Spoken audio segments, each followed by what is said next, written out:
Hi guys, this is my internet use violations case study.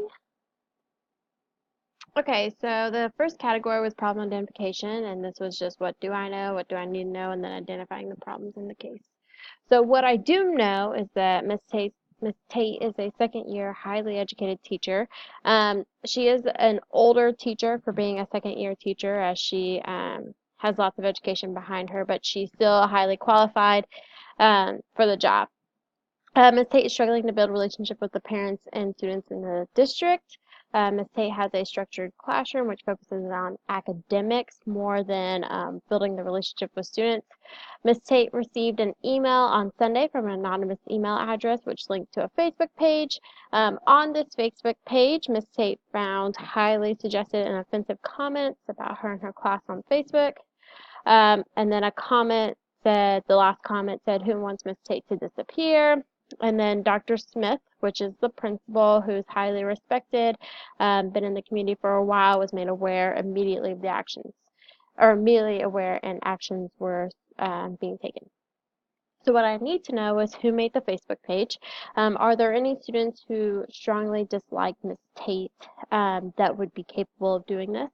Um, and not just particularly one student, but any and all. Was district technology used in creating the page or posting comments? Who all posted comments on the Facebook page? And then why hasn't Miss Tate made more of an effort to build relationships in her classroom? Okay, and then the problem identification. So these are the problems that I felt were most needed to be addressed. So Miss Tate has threatening comments on social media page about her and her classes. So that's the first problem. And the second problem is Miss Tate's not well liked because of lack of relationship building in the classroom. And these both can result in slander and libel, which are both taken very seriously in the education world, and both can result in losing your job. So we have to take this situation very seriously. Okay, so the second category is my plan of action. So first, what am I going to do to resolve the um, problem? And then the second is the strategies to implement the plan. So what specifically I need to do. Okay, so the first step is Sunday afternoon. So while I'm on the phone with Miss Tate, I would invite her to come stay at my house or to call the police to secure safety. I would do this because she mentioned that she wanted to go back to her parents' house, but her parents live 3 hours away. And so logically, to me, that doesn't make a lot of sense when she can come to my house, which is, I don't know, 20 minutes away, versus driving 3 hours to go stay at her parents' house and driving 3 hours the next day to get to school, when I can just offer her a place to stay. Or she can have the police come and patrol her area every 30 minutes, come check on her, whatever she wants to do to make sure she's okay. But I don't think going to her parents' house would be the best idea at the moment. After hanging up with Miss Tate, I would make the hard copies of the Facebook page and then report the page to be taken down off Facebook. I would report it like inappropriate. Since I have the link, then I can do that. The second thing is I would contact our technology director and see what can be done, see what we could do first thing in the morning, see if there's anything he could do now. Because Facebook might be blocked at our school, he might have to work on this at home, and we would really hate to unblock Facebook so that he could work on this, and then students didn't have access to Facebook, which is what we're trying to prevent, which is why it's not allowed in schools anyway. So if it's something he needs to work on at home, then I'll send him the link so he can work on that. Step 4, I would also contact the superintendent to make them aware of the situation and become aware of any legal issues we need to know about. Contacting the superintendent, one, just like keeps the communication open. I'd rather him or them hear from me than from a parent or from a student or from their child. I'd rather them hear from me as another supervisor, and then we could best discuss what needs to be taken next in the plan of action. So Monday morning rolls around, and I would speak to Miss Tate about trying to act normal, resume classes like nothing has happened. Because if she starts to walk on eggshells, or if she starts to do things, then the students are going to know what's up, and that's when red flags will really start to happen. So it's best if she just tries to go back to normal, talk to her classes the same, teach them the same for right now. 2, I would continue to speak with the superintendent and technology director about any leads or concerns we have at the moment, and if not, then I would begin interviewing all of Ms. Tate's classes individually, interviewing students. There was one student that she said that she had concerns with, that she knew he was capable of doing this, and yes, he would be a student I'd want to interview, but he's not the first one I'd want to interview. Just because I'm trying to leave it unbiased. I'm trying to see this from a perspective of we don't know who did it. Everyone's innocent until proven guilty. I would request another school official be present during these interviews, so the school resource officer, the superintendent, the counselor, the other assistant principal, just so that way there's a witness hearing these. It's not just a he said, she said, but there will also be another school official present to also hear. And then I would wait for any leads from students or the technology director to continue what we need to do next as far as, you know, who to blame and actions that need to be taken as far as that goes. Okay, so Monday afternoon, after I interviewed all the classes and the students, this is still during the school day, maybe after lunch or towards the end of the school day, I'd communicate to the parents via phone call or email about the situation. If they hear or see anything, to please let me know. I would do this because sometimes parents can hear and see things and they don't even think anything of it. But this way, if I send a mass email out to all the parents to say, hey, like, keep an eye on social media, maybe leave it very vague, maybe look at it as like a research problem. Um, Parents don't need to know the specifics, but this way, if they hear anything, they can reach out and let me know, and then we can, further investigate from there. Monday after school, so the school day has ended, I would go and talk to Miss Tate, give her an update on anything that we have, if we have any leads, if we don't, if she heard anything during class. And then I would ask her how her day went, if she saw any concerns or leads. I mostly want to know how she's doing. I would walk Miss Tate out to her car, depending on where she was planning on staying.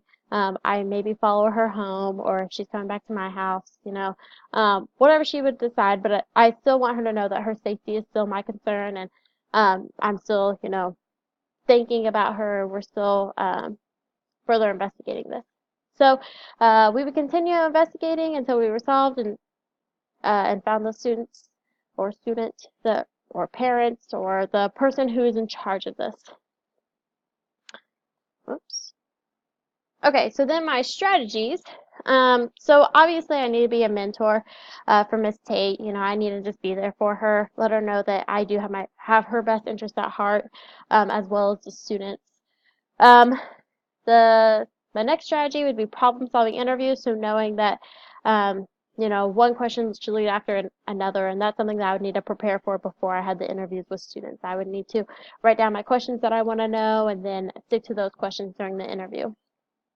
And then maintain equality and fairness for all parties involved. So again, I'm not seeing this from a biased point of view. I'm trying to stay unbiased. I'm trying to see it from all perspectives, including the parents, the community, the students, and of course Miss Tate. But I'm trying to stay fair. I'm trying to be the neutral ground here.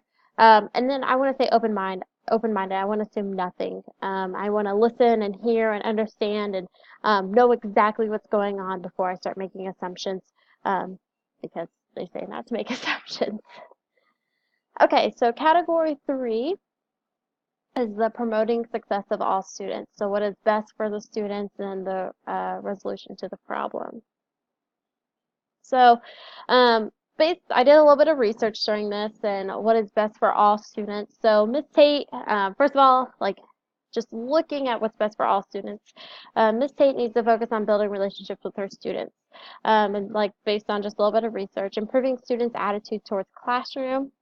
So when students recognize a teacher truly wants the best for them, they're willing to try harder in the classroom. So if Miss Tate shows the students that she cares and that she really does have their best interests at heart. She's just trying to push them and maybe prepare them for the real world. Maybe once they understand that, then they're willing to work harder for her and they're willing to work in her classroom and they're willing to see it from her perspective.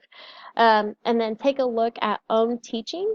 This is the quote, I was learning that I needed to seek to understand them rather than punish them. So instead of necessarily Miss Tate thinking that one instruction is the best way to go, maybe she needs to change her instruction to fit the school district. This is her second year of teaching, and so she has a lot to learn, but things can be changed. There's always room for improvement. And so with Miss Tate, if she understands the students and understands where they're coming from and understands where they're going, that can best help prepare her instruction and for her students. So the last thing is teach and remind students social responsibility on the internet.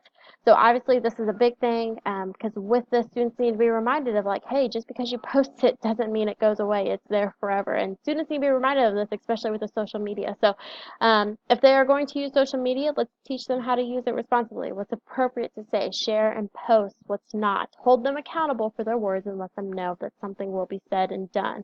If they post something inappropriate or alarming, school safety is our main priority and won't be ignored. Students need to know that we take everything seriously, um, and even post-secondary schools will take things seriously.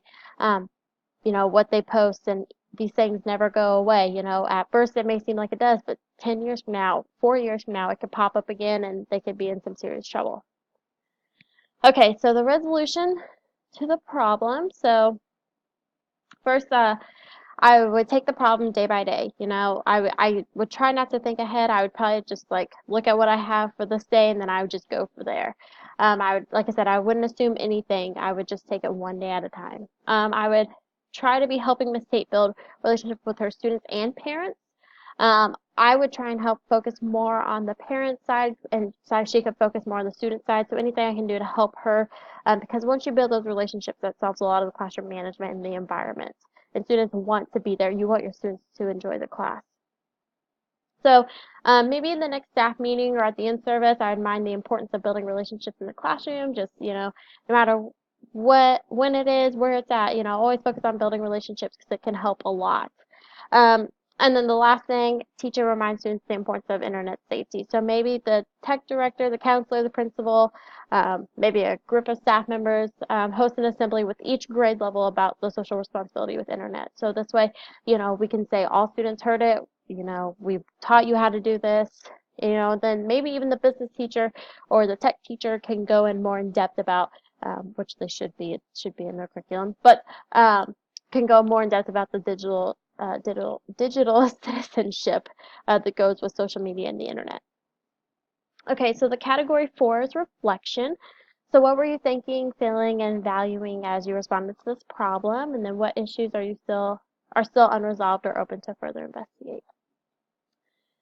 So the first thing, I was thinking, like I was literally putting myself in Miss Tate's shoes. Like if this were me, like if this happened tomorrow at school, what would happen and what would I do? And so, honestly, I'd probably never want to teach again. And I would be like, yep, this is why I took so long to get my education. I realized I'm not meant to be in the classroom. No, but honestly, it would be an emotional roller coaster. I wouldn't want to go to school the next day. I'd probably cry a lot. But I would feel like nobody understands what what I would do if this happened to me. Um, a lot of scenarios were going through my head that if I wouldn't have built relationships in my first year of teaching, then I could have been in Miss Tate's shoes, especially with how big social media is. So I was feeling, like again, I was putting myself in Miss Tate's shoes. I was feeling very empathetic and sympathetic for her. So I felt very alone and helpless and scared and sad. But, you could also feel very frustrated, that, this is all happening. So, valuing, I was really valuing the relationships that I do have with my students. Uh, I kept thinking throughout this whole process that even though let's say most of the students don't like Miss Tate, or even in general, there's always a teacher that most students don't like, whether it's a teaching style or they think the teacher's weird, whatever the case may be. But there's always those few students that do really like that teacher. And I think that that's something that's really important here is that right now we're so focused on the negative, but there are students out there that do like Miss Tate, or the Miss Tates out there. Um, and so also value the classroom environment that I have. I do have the open door policy that students can come in and make themselves at home. What issues are still unresolved or open to further investigate? So who created the webpage? Who has Miss Tate, or how has Miss Tate changed? How has Miss Tate changed our classroom environment? And then were there any school policies added or changed because of this?